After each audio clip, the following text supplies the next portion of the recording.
Donc, vous allez voir que, de par ma formation, j'aime bien les plans en deux parties, deux sous-parties, même si je triche un petit peu dans les sous-parties. Bon, donc le cataclysme de la Covid-19 qui meurtrit nos corps et flétrit nos esprits n'est pas le plus meurtrier que l'humanité doit affronter. Il n'est en rien un apax, il ne sera pas le dernier. Covid-19 surgit dans un monde qui assiste spectateur impuissant à la montée de l'hégémonie chinoise face à un hégémon américain toujours existant, même si moins impérial. À cela s'ajoute la collision de tant et tant de crises précédentes. Cette première caractéristique est majeure. L'idée centrale de mon propos est que la Covid-19 sera juste un accélérateur des tendances qui déjà fracturaient et structuraient le monde. Covid-19 surgit dans un contexte de crise sino-américaine, refus américain de subir l'humiliation d'être déclassé, démangeaison chinoise de se tailler la plus grosse part du gâteau géopolitique, doublé de la compétition des égos des deux dirigeants. Cette crise est le baromètre des changements, intervenus ou à venir, menaçants ou pas, dans la nouvelle donne géopolitique. La problématique générale, et c'est ma première question, le monde d'après sera-t-il géopolitiquement parlant fondamentalement différent de celui d'avant? Et s'il l'est, en quoi le sera-t-il? Covid-19 remettra-t-elle en cause la prééminence américaine, conséquence et cause du multilatéralisme? Covid-19, enfin, suscitera-t-elle un retour du multilatéralisme foulé aux pieds et par un président américain peu au fait des subtilités des relations internationales, c'est le moins que l'on puisse dire, et par un leader chinois ivre de sa puissance, ou bien la pandémie affermira-t-elle le duopole sino-américain? Multilatéralisme battu en brèche par une mondialisation dont d'aucuns hypertrophient à plaisir la menace. Si cette crise n'est pas la plus mortelle, il est donc légitime de s'interroger sur le pourquoi d'une angoisse aussi paroxystique, aussi mondiale, alors que nous avons connu l'épidémie de 69 bien plus foudroyante. Alors écartons momentanément l'incise de l'hyperinformation hypermondialisée. Elle est pourtant la première cause de notre angoisse. De par sa nature, cette crise réveille brutalement nos angoisses ancestrales parce qu'elle s'est échappée des soutes de la caravelle chinoise portée pour la première fois par la totipotence économique et militaire chinoise et simultanément par l'étiolement du vieux monde occidentalo-européen, ce qui n'était pas encore le cas lors des précédentes crises. Ce piège à double mâchoire habite et habille nos peurs. Il n'est pas prêt de disparaître. Nous devrons apprendre à vivre avec la Covid-19 et c'est peut-être là le véritable changement, car elle va nourrir ad nauseam notre ressenti, nos peurs, sentiments racistes, antisémites, xénophobes, nationalistes. Et puis la peur du surnaturel se greffe bien entendu sur ce terreau. C'est la venue d'un déluge purificateur, thème chéri de tous nos complotistes. Alors, je vais d'abord voir maintenant les scénarios de sortie de crise. Je distingue trois scénarios. Le premier de ces scénarios, c'est le parcours fulgurant et oxymore des deux grands vainqueurs apparents de ce drame, la Chine et Xi Jinping. Et j'insiste sur le thème apparent auquel il faut immédiatement et impérativement, au risque de l'invalider, rajouter celui de provisoire. Le Fils du ciel se croyait avec son pays au ciel, il doit désormais nager à contre-courant en eau trouble. Toute la question est de savoir si la Chine sortira diminuée ou relativement intacte de cette crise, car il est dorénavant à peu près sûr qu'elle n'en sortira pas renforcée. Mais sa puissance militaire, mais sa puissance démographique sortiront indemnes de ce maelstrom. Sa puissance économique, elle, sortira relativement amoindrie. Le deuxième scénario, d'aucuns pensent cependant que les États-Unis resteront l'émerillon d'Afourche du monde, quand bien même à un niveau inférieur. Mais ce mouvement avait déjà entamé sa descente en termes relatifs. Ce n'est pas tant la puissance américaine qui déclinait que la chinoise qui augmentait de façon vertigineuse. Si la Chine est désormais touchée, elle n'a point l'intention d'évacuer le jeu mondial. Les États-Unis, eux aussi, affaiblis, avaient déjà manifesté et prouvé leur intention d'absenter ce même jeu. La différence est de taille. Si le premier scénario semble présager un changement dans le monde d'après, le deuxième privilégie au contraire la permanence des données géopolitiques. Bien sûr, de nombreuses variantes existent dans cet intervalle. Mais nous pourrions tout aussi bien nous poser la question, et s'il n'y avait pas de vrai vainqueur? Ce troisième scénario me semble le plus probable. Il est désormais tout sauf sûr que l'ascension chinoise réussisse. La Chine est plus encalminée qu'on ne le pense dans ses problèmes structurels que cachait jusqu'à cette crise une insolente réussite.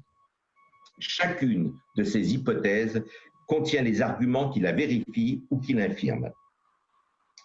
Alors, puisqu'on parle de géopolitique, l'élément majeur en géopolitique, et c'est le thème favori de Henry Kissinger, pour lequel j'ai une certaine dilection, je reconnais, c'est le problème des alliances.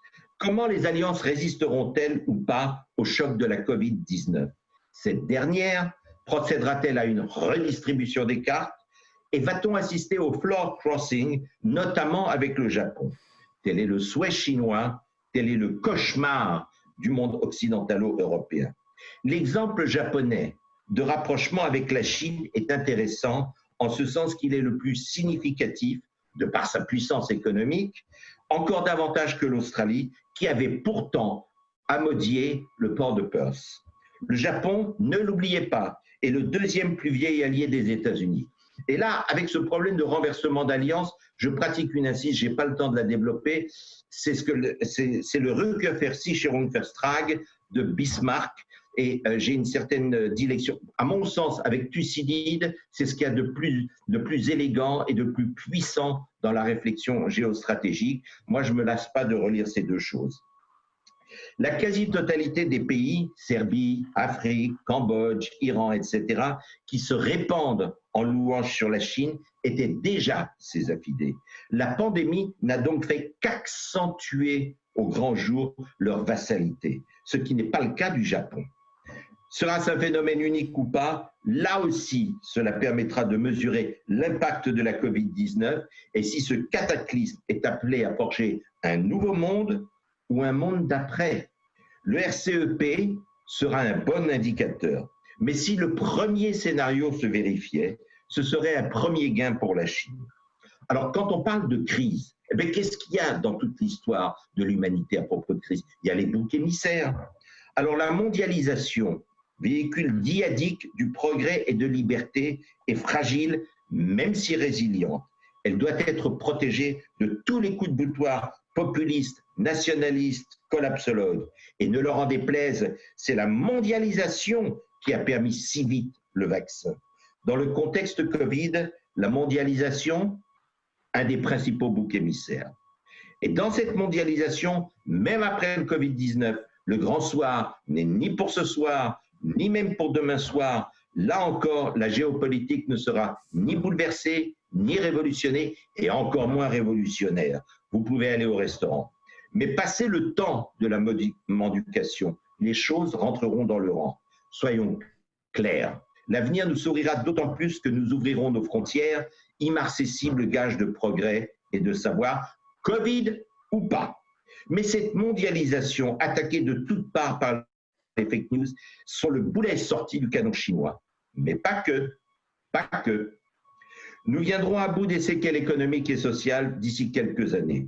Pour dire le vrai, cela ne m'angoisse que modérément. Et oui, je vous dis, cela ne m'angoisse que modérément. Mon angoisse principale, je suis effaré par les conséquences méphitiques que ce virus inocule dans nos démocraties. Tout ce qui touche à la haine, au rejet de l'autre et à la peur, symbole si typique de la bêtise humaine. Ce sont là des menaces au moins aussi dangereuses que le virus. Mais surtout, en ce qui nous concerne, elles antagonisent les relations internationales. Alors, permettez-moi de vous livrer quelques-unes de mes certitudes. Enfin, certitude est un bien grand mot. La fermeture temporaire des frontières qui pouvait se concevoir provisoirement en géopolitique c'est un point capital, mais elle laissera des traces très, très dangereuses quant à l'accueil des émigrés. Ce n'est pas la peine que je vous fasse un dessin quand vous aurez des centaines ou des millions d'émigrés qui frapperont à nos portes. C'est potentiellement une grande menace géopolitique. Mais tout d'abord, il me semble que les démocraties resteront suffisamment résilientes pour, paradoxalement, sortir renforcées. En géopolitique, qui nous occupe, c'est un point capital. Pour autant, Covid ne suit pas la frontière démocratie libérale, démocratie illibérale ou dictature. Certes, il pourrait sembler, jusqu'à plus ample informé, que certaines dictatures, et notamment la Chine, aient mieux résisté à l'épidémie. Bien sûr, les sociétés se transformeront suite au Covid-19, mais fondamentalement et sur le temps long, les modifications engendrées par la crise se joueront à quelques capis près à la marge. Alors je sais que ce n'est pas la doxa la plus communément répandue, c'est celle à laquelle je crois. La première conséquence de la Covid, mais elle est stratégique, et je l'aime, la conséquence, c'est une Europe plus vigilante, plus forte, osant un pronostic. L'Europe accompagnera son recette économique et sociale d'un formidable recette politique, voire fédérale. Dans ce mouvement de repli et d'affaiblissement général, l'Europe sera l'heureuse exception. L'Europe, de par son ADN, a toujours su progresser et triompher in fine de tous les challenges. Cette pandémie sera son tremplin vers davantage d'intégration et de solidarité. L'affaire Kuka, fleuron de l'industrie allemande, avait amplement démontré nos fourvoiements naïfs. Dorénavant, l'Union européenne se montrera beaucoup plus vigilante dans ses relations extérieures. Ni l'affaire Alstom, ni la fusion STX-Fincantieri et son appendice chinois ne se reproduiraient aujourd'hui à l'identique. Là aussi, Covid-19 ne sera qu'un accélérateur. Notre chère Europe, même si elle a connu au départ des faiblesses que personnellement je réprouve fortement, a très vite, et une fois de plus, retrouvé et prouvé son âme, sa solidarité, quoi qu'on en dise, sa résilience et sa force. À tous les collapsologues et effondristes, je suis fier de dire que l'Europe tient bon et garde, certes avec des zigzags, son cap. L'Europe a tenu bon, et elle a tenu bon très probablement grâce à l'euro. Et je dis fièrement, Kiwis Europeanus sum. Notre présidente, Ursula von der Leyen, Macron et la si épatante Angela ont déjà enclenché une initiative inimaginable il y a à peine un an avec un emprunt commun et un début de mutualisation. Merci Covid.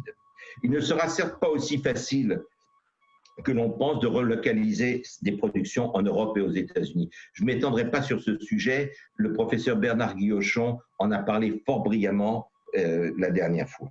Une Europe plus vigilante ne signifie pas une Europe protectionniste et recroquevillée. Cela veut tout simplement dire une Europe plus battante, plus allante, plus conquérante. En un mot, une Europe plus européenne. Alors voyons le jeu des acteurs. Et j'ai intitulé cette sous-partie le Weiqi chinois. La Chine a toujours connu le soft power, même si elle a eu la fâcheuse tendance de le muscler plus que de raison. Henry Kissinger disait « For millennia, China sought to beguile and entice its adversaries more often than it attempted to defeat them by force of arms. » La diplomatie chinoise est donc grandeur nature, la mise en application de ce que Joseph Nye a baptisé du doux euphémisme de soft power. La Chine, dans cette crise, démontre que les États illibéraux maîtrisent parfois mieux que nous le soft power. Et Covid-19 aggrave là aussi cette déviance. L'envoi de masques fait désormais partie de sa global governance, c'est son effet d'aubaine. Alors comment allons-nous réagir aux menées chinoises? Les Chinois vont-ils enfin prendre leur part de responsabilité dans les affaires du monde, ou bien préféreront-ils tout simplement suivre la pente dangereuse, mais peut-être déjà contenue dans la fameuse formule de Deng Xiaoping, « Hide your strength, bide your time ». Dans la ville éternelle, on a vu les Chinois et les Russes apporter de l'aide. Que l'Italie ait constamment demandé l'allègement, voire la suppression des sanctions contre la Russie, après l'affaire de Crimée et d'Ukraine, ce n'est pas pour rien dans cette magnanimité russe. En outre, les médecins russes et chinois sont plus que des ambassadeurs. Voyez-vous, Covid leur permet d'assoiffer leur curiosité. Mais je veux quand même saluer la générosité italienne qui, dès le début de la crise, avait, elle, envoyé des aides sanitaires à la Chine et sans aucune contrepartie publicitaire.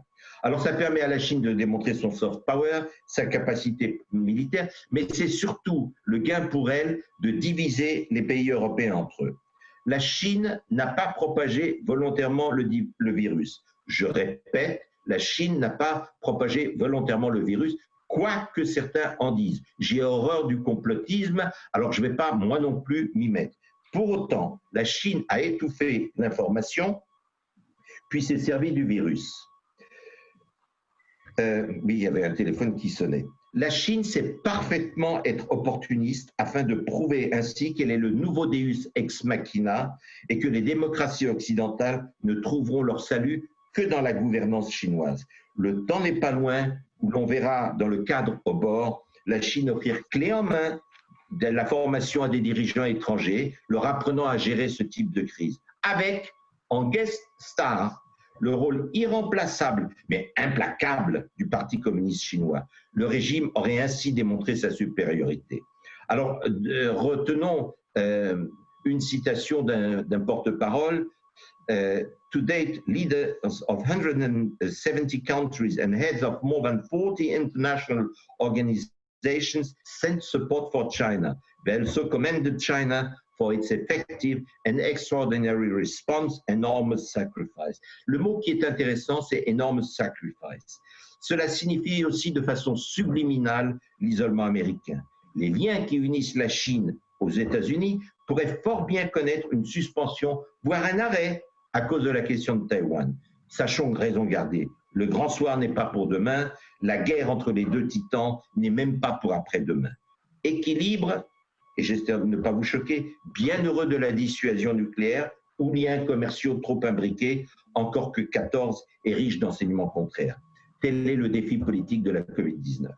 Alors, le duo américain que j'ai intitulé Du fleuret moucheté au règlement de compte à OK Corral, Kissinger avait posé la problématique chinoise. L'ordre d'un monde stable doit insérer la Chine, mais cela a un coût. Les États-Unis et l'Europe sont-ils prêts à le payer? La Chine acceptera-t-elle, après avoir tellement attendu, de n'être que le numéro 1 bis au monde?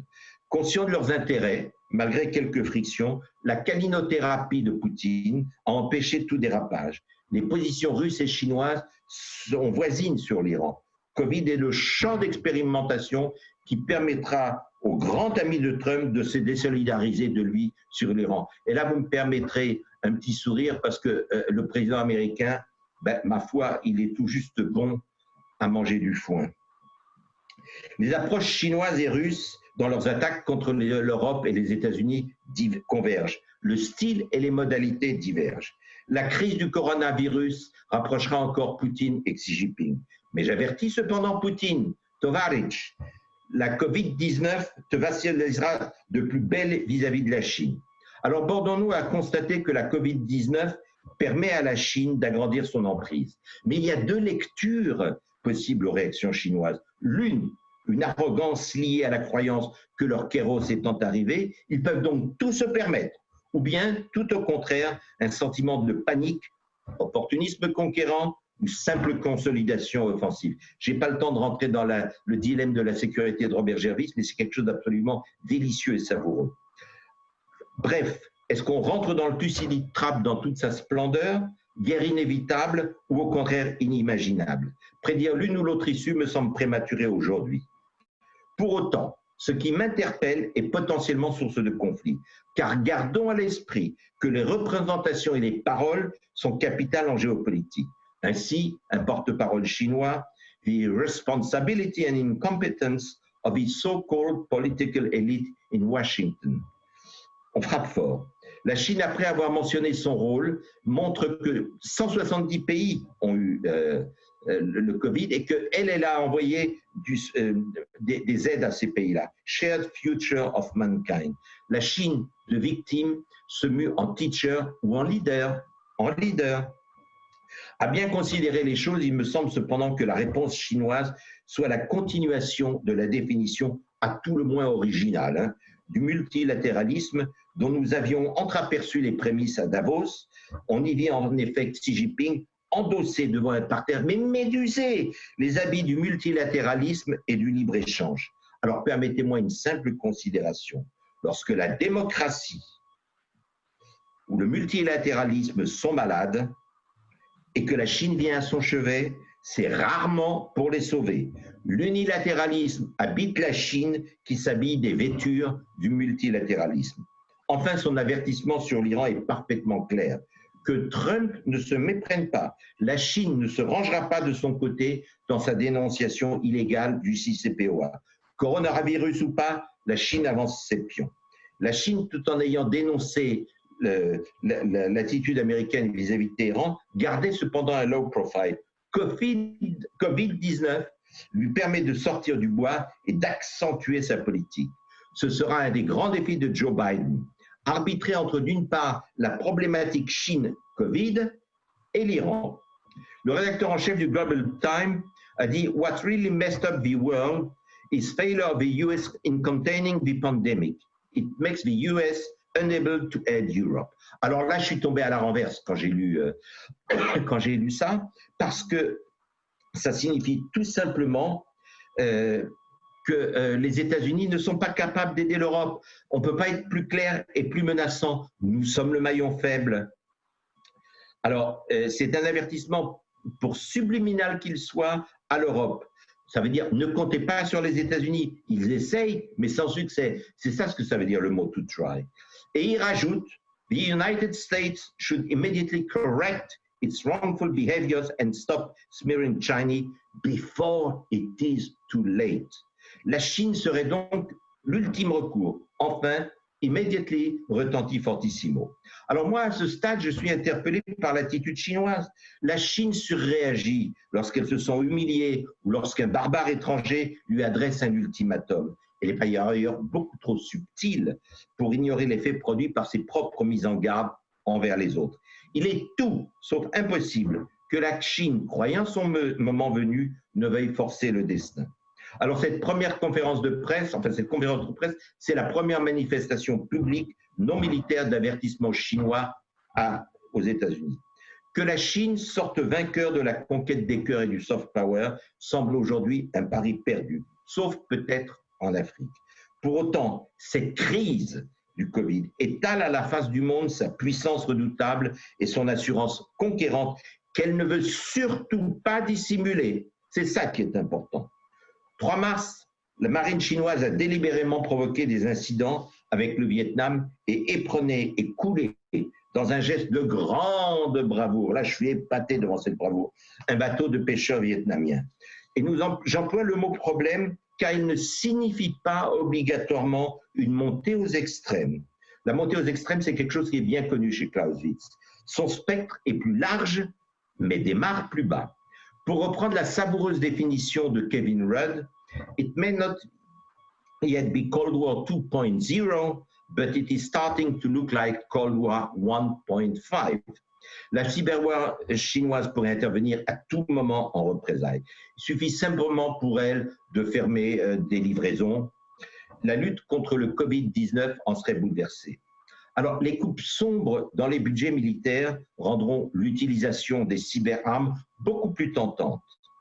Un monde sans bruit de bottes, installé dans un monde zéro polé, ne signifie pas, bien au contraire, un monde sans risque. Ce sera une multiplication de conflits de basse intensité qui mettront à mal les identités et les subsumeront afin de fracturer les cohésions nationales, entraînant un cercle infernal. Axat Arpeia Capitoli Proxima. La question du quand revêt, elle, une double importance. D'abord en ce qu'elle permet de mesurer la vitesse à laquelle se diffusent ou au contraire se bloquent les informations en Chine et partant de la coercition qu'exerce plus ou moins qu'auparavant le parti sur le pays. Ensuite, parce qu'elle quantifie le degré de traitement d'un problème dans cet immense pays et de sa capacité à compartimenter les différentes régions et minorités. Ouïghours, suivez mon regard. Mais à l'international, elle revêt aussi une dimension beaucoup plus importante, en ce sens qu'elle permet de calibrer l'outil communicationnel du pays vis-à-vis du reste du monde et donc nos propres réponses. La Chine a très largement implanté son réseau au bord. Elle possède donc des communications physiques ou d'amodiation déjà menaçants. Elle peut les fermer à volonté. Elle se contente pour le moment d'en réguler le débit. Alors on pourrait presque dire que l'acte 2 du Covid constitue un ordre de mobilisation générale.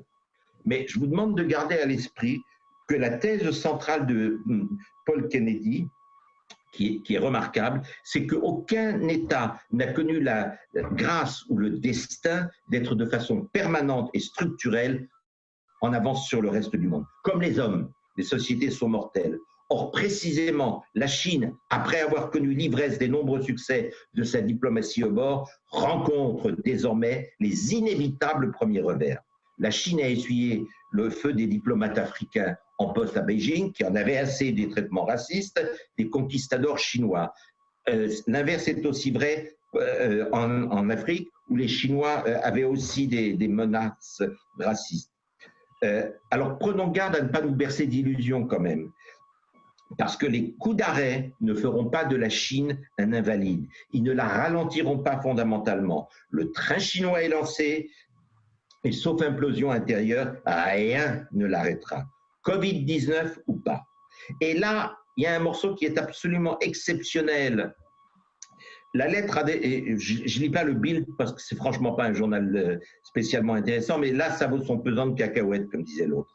La lettre adressée à Xi Jinping par le rédacteur en chef du Bild est édifiante. Écoutez, elle constitue une alerte que même le régime chinois ne saurait négliger. Écoutez bien ce qu'il dit. Il commence en anglais, Dear President Xi Jinping, et ensuite vient le mot en allemand, et ça veut dire quelque chose en allemand, Sie gefährden die ganzen Welt.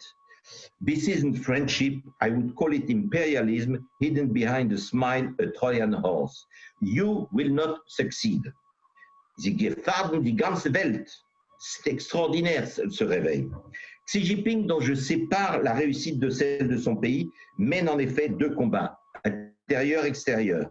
La crise lui aura permis de faire le ménage parmi les apparatchiks incompétents qui avaient par ailleurs l'idée un petit peu saugrenue et étrange de ne pas lui être totalement dévoués. La crise Covid-19, c'est l'onction de Reims pour sa forfaiture. Alors autant je reste persuadé que Xi Jinping emportera tous les gains, autant j'estime que le bilan chinois sera beaucoup plus mitigé. En Chine, Covid-19 est devenu, au moins au niveau national, une arme à l'efficacité redoutable. De dictateur craint, Xi Jinping est devenu le père de la nation révérée. Et c'est une arme qui lui permettra de mieux gérer ses relations extérieures. Alors, c'est pas sûr qu'il va réussir. Alors maintenant, il y a les premières angoisses chinoises. Il suffit de les analyser à travers leur communiqué. Le communiqué d'un ambassadeur observateur diplomate, qui était en fait l'ambassadeur à Paris, rétablir l'effet distordu et sidérant. Ces propos sont exceptionnellement instructifs. L'idée sous-jacente de ce communiqué, outre le fait qu'il dépasse toutes les bornes de la bienséance diplomatique, c'est que la Chine est désormais le rempart du bien commun et qu'elle lutte avec le Parti communiste chinois. Depuis qu'à Xi Jinping, on remet en avant le Parti communiste chinois. Une nouvelle couche, ça fait pas de mal. Pour une communauté de destin de l'humanité. Alors il continue, la victoire de la Chine sur l'épidémie leur donne des aigreurs, à nous Européens. Récemment, le président du Conseil européen pour la recherche a déclaré avoir perdu la foi dans le système de gestion européenne de la pandémie et démissionné avec fracas. Et il emploie il prend le terme jaune qu'il attribue à des Taïwanais. Et la Chine n'hésite même plus à utiliser des mensonges. Ça montre leur angoisse et leur nouvelle politique de communication avec l'étranger. Est-ce qu'il s'agit d'une réaction de défense liée à la peur de voir la situation lui échapper ou au contraire accroître son emprise? Les deux explications se complètent. Mais à lire attentivement les déclarations chinoises, me viennent à l'esprit les mots du frère dominicain Giordano Bruno, la veille de son exécution en 1600 à Rome. Vous qui prononcez contre moi cette sentence, vous avez peut-être plus peur que moi qui l'a subie.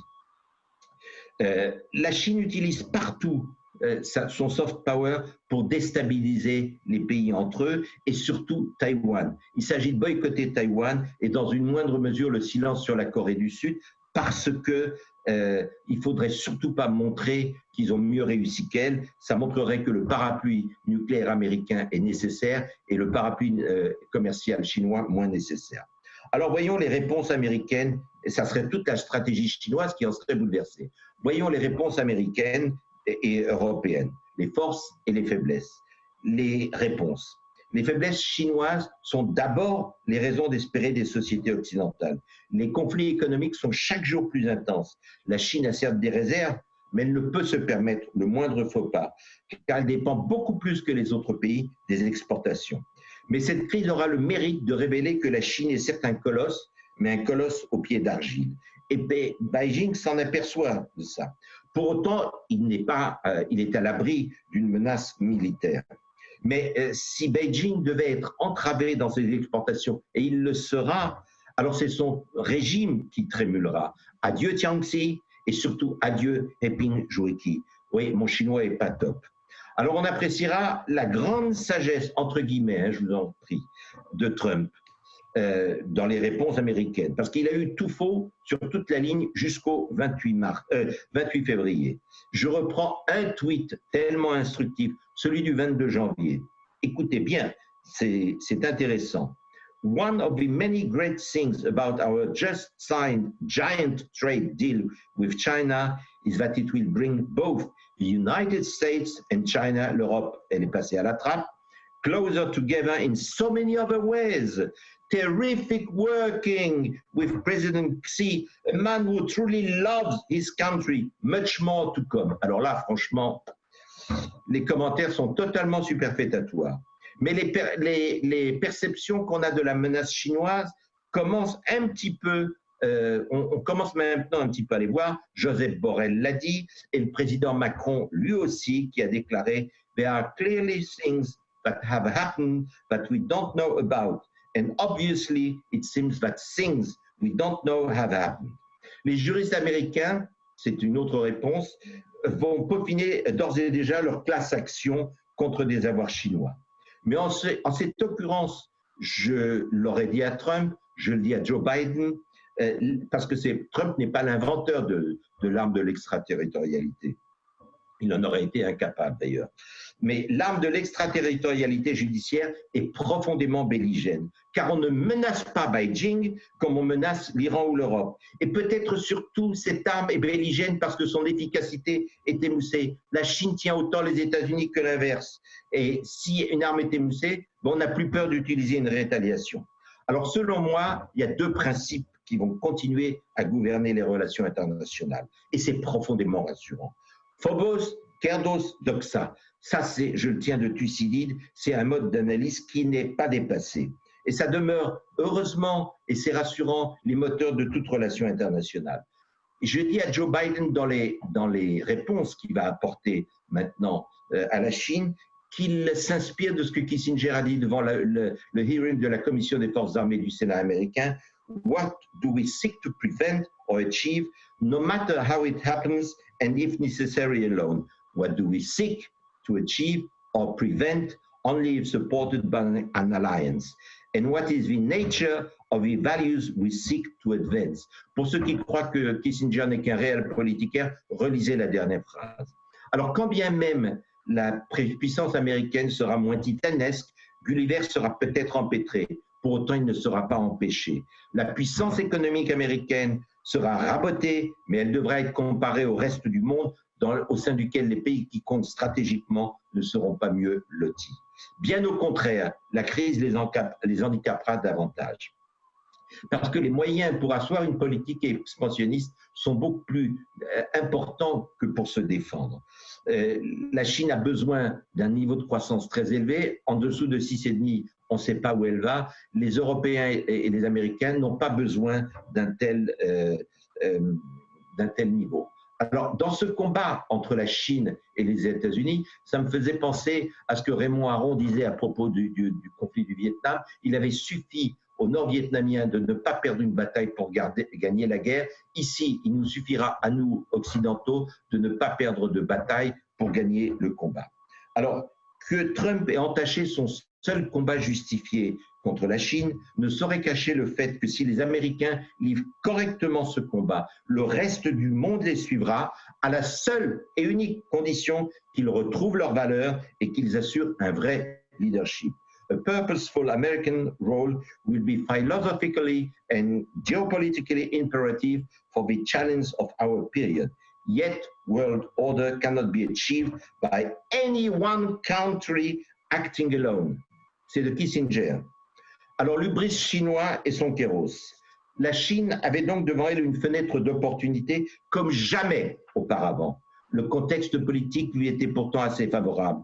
Des États-Unis frappés d'amnésie quant à leur rôle et leur mission, des Américains parfois racialistes, recroquevillés dans leur peur d'être surclassés, voire déclassés, un Japon nationaliste mais dénataliste et ne sachant plus lire sa boussole, une Inde dont l'hypernationalisme se matinera de prudence vis-à-vis d'elle, encore que le scénario inverse peut tout aussi bien advenir, une Europe dont elle pense diviser à son profit les pays, et en tout cas pas encore vraiment passionnée par la chose militaire, 54 pays africains qui sont les nouvelles marches de l'Empire chinois, un Moyen-Orient qui ne demande qu'à lui vendre d'abord son pétrole puis son âme, enfin un Iran trop reconnaissant de bien vouloir contourner les sanctions américaines. Enfin, last but not the least, une Russie voisine ayant cruellement besoin d'elle pour lui vendre à vil prix son énergie est de nouveau suffisamment forte pour chercher costille aux États-Unis et à l'Europe,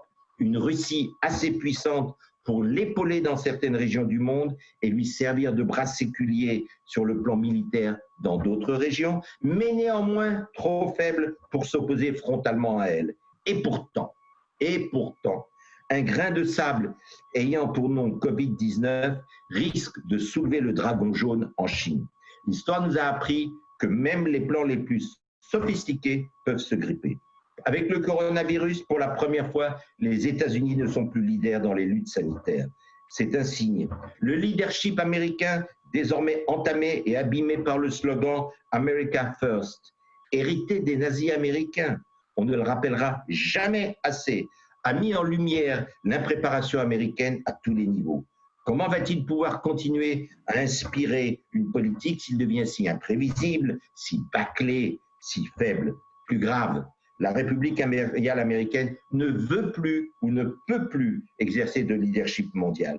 Or, l'absence de leadership américain pose déjà problème en temps normal. En temps de crise, face à une Europe désarmée et un axe sismique et un axe sino-russe, c'est potentiellement un désastre sismique. Pour la première fois, les États-Unis répandent dans le monde le souffle de l'échec. Ça fait beaucoup pour quelqu'un qui claironnait « Make America Great Again ». Alors, n'en déplaise aux défendristes, il n'est nulle part énoncé dans les Saintes Écritures que le multilatéralisme ne reviendra pas. Et moi, je vous dis, la puissance qui sera capable d'incorporer une dose de multilatéralisme dans sa politique étrangère se donnera les moyens de jouer un rôle majeur dans le monde. Plus le monde sera multipolaire, et il le sera de plus en plus, plus le multilatéralisme, même complexifié, sera de nouveau nécessaire. Alors, pour autant, les États-Unis resteront pour très longtemps le seul pays au monde à maîtriser la totalité de 4 éléments essentiels. Et c'est intéressant dans cette crise du Covid. Ils maîtrisent le killing box, le peacemaking, le peacekeeping et la maîtrise des global commons. C'est les seuls. Il n'y a pas à tortiller, c'est les seuls. Alors voyons la gestion de l'après. Moi, je retiens quelques leçons au niveau mondial. 1. Covid-19 modifie la technique de communication chinoise et c'est dangereux. 2. Peut-être parce que la pandémie la rend anxieuse et qu'elle voit que ça lui échappe. Au sortir de la pandémie, la Chine paiera un prix fort, qu'elle gagne ou qu'elle perde. L'âge d'or chinois apparu grâce au trou de la raquette de la mondialisation est désormais révolu. Alors, ils se fissurdent les jardins déjà, oui. Les exportations chinoises seront désormais moins arrogantes et moins triomphantes. Et ça aura des tensions sociales et ça ne sera pas neutre au point de vue des répercussions géopolitiques internationales. Mais ne nous leurrons pas, la Chine continuera d'être le premier exportateur mondial. Le système Gorbatchev a vacciné le PCC chinois. Alors, ça va se traduire par une politique plus agressive sans être le risque, l'hypothèse la plus plausible, on ne peut complètement l'écarter. Parce que c'est dans les moments où les empires tremblent que leurs comportements erratiques deviennent les plus dangereux. On ne brisera pas impunément les chaînes de production. Un découplage de l'économie chinoise et du reste du monde ne sera pas sans conséquence. Alors, de la place où je suis, qui est une bien modeste place, et heureusement, j'adresse donc une mise en garde aux leaders mondiaux. N'ostracisez surtout pas la Chine. Vous n'auriez rien à y gagner. Mais ne pas ostraciser ne signifie pas rester inerte. Il faudra tout au contraire inventer une vraie réponse de fermeté tenant compte de nos intérêts vitaux, mais qui laissera la porte ouverte à la coopération là où il demeurera possible et fructueuse. Alors, une fois de plus, je vais citer Kissinger, mais c'est le plus brillant. Henry Kissinger disait « Le terme le plus exact pour définir les rapports sino-américains n'est pas tant partenaire que coévolution.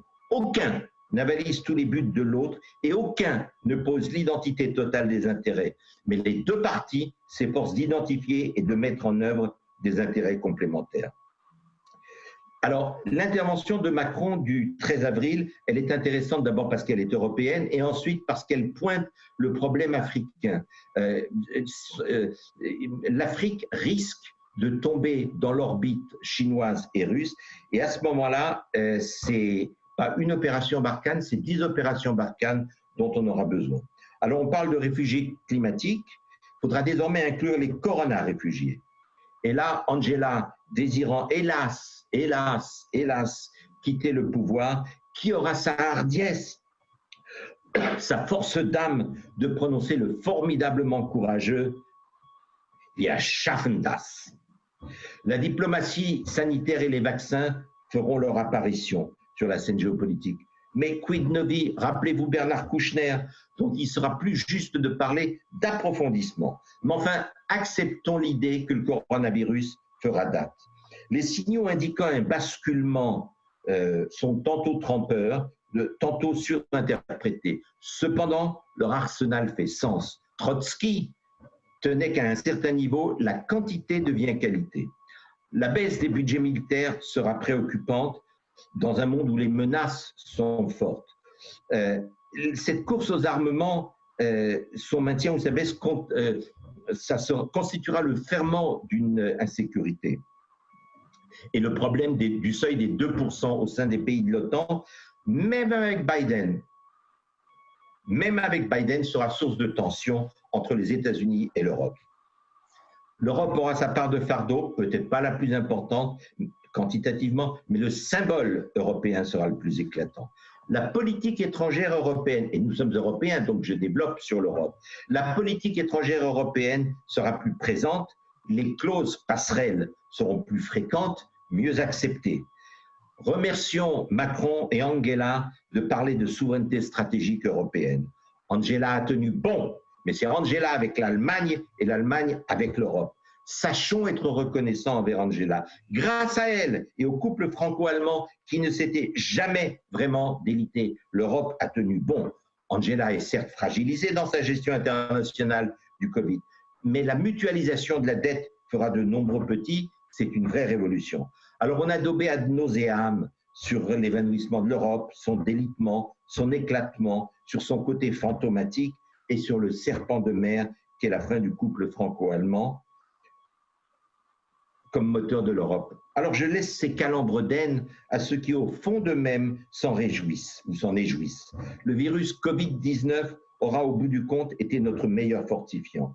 Covid-19 sera le père putatif d'une Europe à deux vitesses qui comprendra bien sûr les 6 membres fondateurs de l'Europe, plus l'Espagne et ceux qui voudront accepter les règles de cette formidable aventure. Désormais plus forte, Angela poussera pour que les Européens imposent diligence avec la France vers des avancées institutionnelles. Ce n'est pas impossible que, grâce à Covid, les Européens envoient aussi des troupes avec la France. La crise nous aura permis de redécouvrir un vrai vouloir européen. Grâce à Covid, c'est un formidable changement stratégique. Alors, je vais me risquer à 3 pronostics. 1, l'ère de la mondialisation n'est pas révolue. Et pourquoi? Parce qu'elle demeure malgré tout un fantastique véhicule à produire du progrès. Que tout le monde n'en bénéficie pas, c'est vrai. Ce qui, hélas, va changer, et ça aura des niveaux, au niveau des conséquences géopolitiques, c'est que ce qui ne changera pas, ce sera l'incrustation durable de tous les sentiments pestilentiels, de haine et d'ostracisme qui sont la cause de tant de ravages. Le virus des leaders illibéraux, et on voit comment Orban et le Polonais et tous les autres se déchaînent contre nous, sera nocif. Sa viralité sera égale à celle du Covid-19. Encore plus grave, la défiance envers les sachants et les élites sera mortifère. Les fake news et deep news vont nous polluer. Et puis, non, ça n'est pas la disparition des États-nations. Ils ne vont pas disparaître. Au contraire, je pense même que ce sera le grand retour de leur fonction régalienne sur la scène mondiale. Alors la question demeure entière. La Chine sortira-t-elle gagnante de cette crise dont elle semblait pénétrer les enjeux? Il faut définir ce qu'on entend par gagnant, quels sont les critères relevant aux yeux des Chinois et quelles sont les lignes rouges que nous parsèmerons nos relations avec elle. Une des conséquences stratégiques de la crise, c'est qu'elle va écorner sérieusement les capacités financières de la Chine. Il n'est pas exclu qu'il y ait un défaut de paiement de tous les bénéficiaires de bord. À ce moment-là, est-ce qu'on ne va pas vers un risque systémique? Sur le plan stratégique, je voudrais très brièvement considérer deux types de menaces. Le basculement démocratique, désormais porté à incandescence dans l'état de droit dans certains pays, et les menaces purement militaires. Mais par militaire, je n'entends pas obligatoirement des conflits de haute intensité, mais plutôt des conflits de basse intensité ou low cost. Si j'avais le temps, je vous citerais ce que Patrick Wageman avait écrit il y a 40 ans. Il parlait de la notion d'interchangeabilité entre guerre et politique en disant que c'est une des données fondamentales de la pensée marxiste. Patrick Wageman avait écrit ça il y a à peu près 40 ans. Donc, le monde d'après, il y aura des guerres low cost ou des zones de paix low cost. Le monde d'après, pour autant que cette formule fasse sens, sera surtout caractérisé par des zones de paix grise ou de guerre grise. La crise affole et affecte d'autres pays. La cyberwar, ça sera le risque majeur, parce que la cyberwar, comme le Covid, part sournoisement et se moque des frontières. Alors, sur le plan militaire, le rêve de moins en moins secret nourri par Xi Jinping et Poutine et tant d'autres est de grignoter à la marge ou de reconquérir les territoires qu'ils estiment leur appartenir. Dans ce registre, Poutine espère que le monde entier sera trop occupé à lutter contre la Covid-19 pour se soucier de ce qu'il manigance et prépare en Ukraine, voire en Biélorussie. La crise lui permettra aussi de faire main basse sur le reste de démocratie en Russie. Au tir au pigeon, Xi Jinping aligne 3 cibles prioritaires, Hong Kong, Taïwan et les îlots. Laissons de côté l'Inde qui profite allègrement du Covid-19 pour faire subir chaque jour davantage son joug à sa population musulmane en espérant l'indifférence générale. On parle ici de 15% de sa population, soit environ 170 millions d'êtres humains brimés et rejetés comme des citoyens de seconde zone car musulmans. But who knows and who cares? Je ne vais pas aller sur le Moyen-Orient parce que je voudrais tenir en moins d'une heure, il doit me rester à peu près 6 ou 7 minutes. Juste l'Iran, je voudrais juste dire un point sur l'Iran qui est engoncé dans sa molacratie barbare et agressive. Le Covid va continuer de la mettre à plat. Pour autant, la politique de sanctions maximales de Trump et de Mike Pompeo, de la même façon qu'elle n'a pas réussi, Covid-19, même si elle met à plat la population iranienne, ne l'empêchera pas de poursuivre. Quoi que Pompeo en pense, et moi je pense de Pompeo ce que Winston Churchill disait à propos de Foster Dulles, il disait « c'est le seul éléphant qui se promène en ville avec son magasin de porcelaine ». Donc, cette problématique Iran, Covid, Chine, ce sera un défi de Joe Biden. Les Chinois respectaient à leur façon les sanctions américaines, à leur façon, j'ai bien dit. Désormais, la Chine, grâce ou à cause de Covid, va les rompre encore plus facilement et l'Iran augmentera encore davantage ses livraisons d'hydrocarbures. J'en viens maintenant, parce que même au repas des dieux, il faut savoir quitter la table. J'en viens maintenant à ma conclusion, et pour une fois, j'aurais tenu en moins d'une heure, je crois. Je vais vous livrer quelques miscellanées en guise de conclusion. Les enseignements stratégiques que l'on peut tirer de cette crise, oui, il y a une chose que je voulais dire, s'il y a un autre vrai vainqueur, c'est le boucher sanguinaire Assad en Syrie. Parce que lui, il peut remercier la Covid. Il est vrai que s'il avait fait 30 000, 50 000 morts avec la Covid, à côté des 500 000 personnes qu'il a massacrées, c'est un petit pourboire. Mais Assad est un des vainqueurs de la Covid. Alors, quelques miscellanées en guise de conclusion. Les enseignements stratégiques que l'on peut tirer de cette crise peuvent varier l'offre pour l'offre d'un jour à l'autre. C'est ça qui est sympa en géopolitique. Des pays asiatiques ont mieux réussi que la Chine tout en préservant leur économie. La leçon que l'Europe et les États-Unis devront méditer, c'est que c'est la première fois et à grande échelle que ce phénomène éclate depuis le traité de Portsmouth. C'est en effet la première fois et à grande échelle que le monde asiatique surclasse les anciens colonisateurs dans un problème aussi complexe. Après la crise, il faudra rétablir une coopération vigilante entre les États-Unis et la Chine et l'Europe. En seront-ils capables? Ben, une fois de plus, je vais me fier à Henry Kissinger. C'est vrai il est vraiment, on n'a pas fait mieux. Hein. A world order of states affirming individual dignity and participatory governance and cooperating internationally in accordance with agreed upon rules can be an hope and should be our inspiration. Churchill, lui, jamais avare d'un bon mot, nous a appris que la principale leçon de l'histoire est que l'espèce humaine est incapable d'apprendre.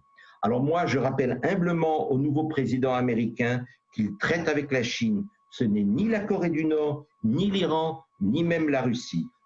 Joe Biden, évitez donc toute provocation inutile.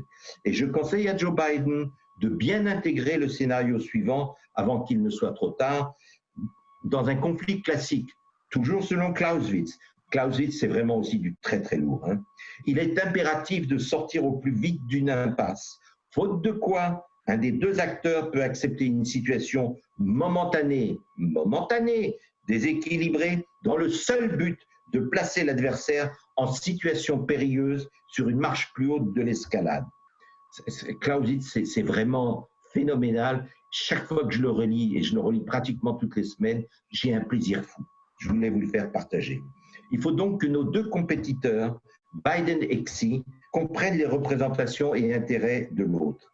À ce stade, les récriminations, les vitupérations, les griefs américains, quand bien même fondés, et ils sont fondés, n'ont pas lieu d'être. Il est compréhensible que chacun, pensant bénéficier de davantage d'atouts à un niveau plus élevé, mais critique, que l'autre veuille aller plus loin dans l'ascension conflictuelle. Pour autant, les deux partenaires, désormais adversaires, doivent trouver un gentleman's agreement. Ils doivent impérativement réaliser que l'autre partie peut penser sortir de l'impasse en faisant monter les enchères à un niveau de bellicosité où chacun pensera être le maître du jeu. Dans un livre que j'ai fini récemment de Lawrence Friedman, c'est du lourd, hein, c'est un des grands géopoliticiens mondiaux, cite Margaret Atwood qui disait « Wars happen because the one who start them think they can win ». Et je vais conclure en empruntant cette merveilleuse phrase à Albert Camus. Chaque génération, sans doute, se croit vouée à refaire le monde. La mienne sait pourtant qu'elle ne le refera pas, mais sa tâche est peut-être plus grande. Elle consiste à empêcher que le monde ne se défasse. Il a prononcé ça à Stockholm. The rest, as they say, is history. Mesdames et messieurs, je vous remercie infiniment de votre patience. Je remercie une fois de plus parce que vous m'avez fait l'amitié d'être là. Je remercie Bernard Guillochon et je remercie bien entendu Nargis.